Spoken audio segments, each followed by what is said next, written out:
विश्व गुरु और उनके कुनबे के लोगों में, उनकी कैबिनेट के सदस्यों में घमंड और ईगो इस कदर कूट कूट कर भरा है, भला कोई इनका जरा सा विरोध कर दे, नीति के खिलाफ बोल दे, टिप्पणी कर दे और वो टिप्पणी, वो शब्द इनके कानों तक पहुंच जाएं, फिर देखिए क्या होता है। ऐसे व्यक्ति की शामत आ जाती है। अगर ऐसे किसी व्यक्ति की शहर में अच्छी हैसियत है, उसके ठिकानों पर छापेमारी शुरू हो जाती है और वो आदमी बर्बादी की कगार पर पहुंच जाता है। इसलिए अब अच्छे बिजनेसमैन मोदी सरकार का विरोध नहीं करते, किसी भी डबल इंजन सरकार का विरोध नहीं करते।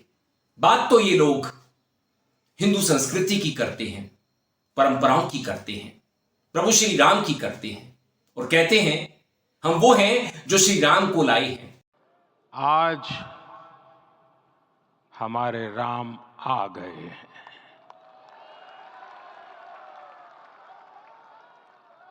सदियों की प्रतीक्षा के बाद हमारे राम आ गए हैं, मगर उनकी मर्यादाओं का कतई पालन नहीं करते। नमस्कार दोस्तों, मैं हूं आपके साथ अरविंद। आप देख रहे हैं मुझे अपने ही मंच अरविंद दिल से पर। तमिलनाडु का कोयंबटूर और वहां का अन्नपूर्णा ग्रुप,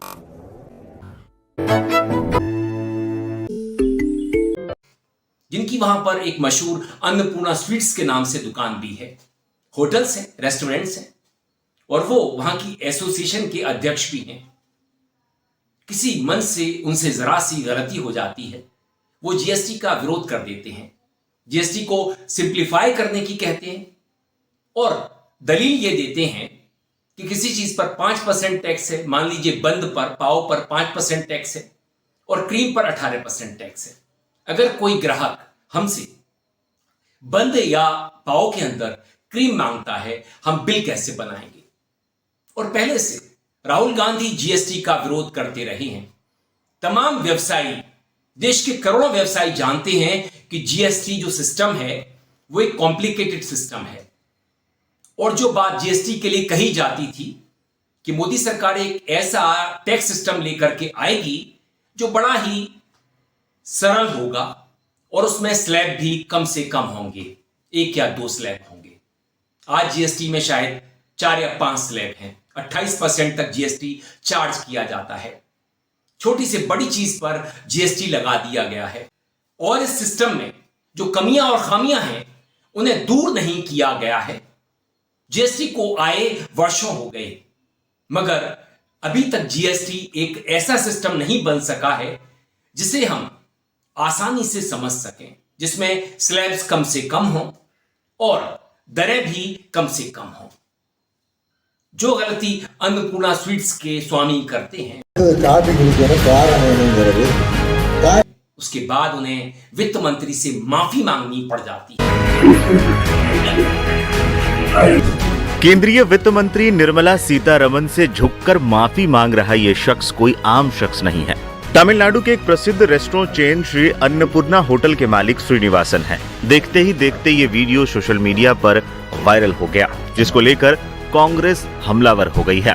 पूरा मामला आपको विस्तार से बताते हैं। दरअसल निर्मला सीतारमण तमिलनाडु के कोयंबटूर में आयोजित पार्टी की मेंबरशिप ड्राइव की एक बैठक में हिस्सा लेने पहुंची थी। इस दौरान कई लोगों को, खासतौर पर व्यापारियों को वित्त मंत्री से बातचीत के लिए बुलाया गया था। इसी दौरान अन्नपूर्णा होटल के मालिक श्रीनिवासन ने जीएसटी की जटिलताएं और दिक्कतें वित्त मंत्री के सामने रख दी, जिसके बाद हॉल में खूब तालियां बजी और ठहाके भी लगे। लेकिन इन तीखे सवालों के लिए श्रीनिवासन को निर्मला सीतारमण से बाद में माफी तक मांगनी पड़ी।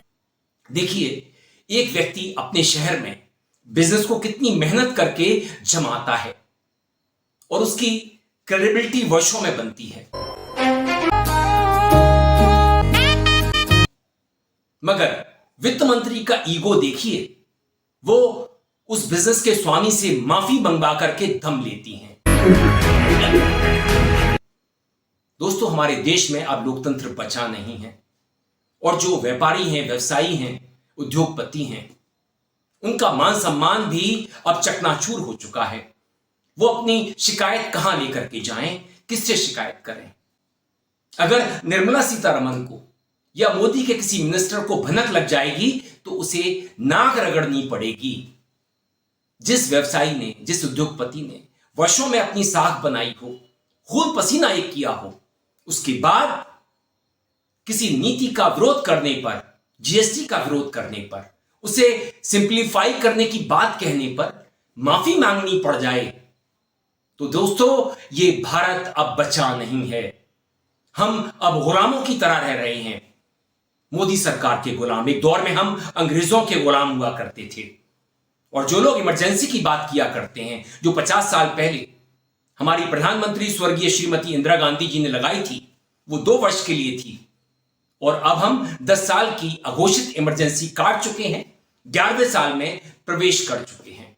देखते हैं हमें इस अघोषित इमरजेंसी से कब मुक्ति मिलती है। मेरे देश के छोटे बड़े व्यवसायी, उद्योगपति कब इस तरह की गुलामी की जंजीरों को तोड़ पाते हैं, कब मोदी सरकार की विदाई होती है।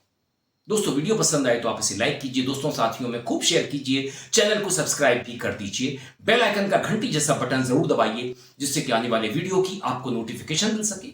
आपकी प्रतिक्रियाओं का मुझे इंतजार रहता है। मेल आईडी और कमेंट बॉक्स में जरूर कीजिएगा।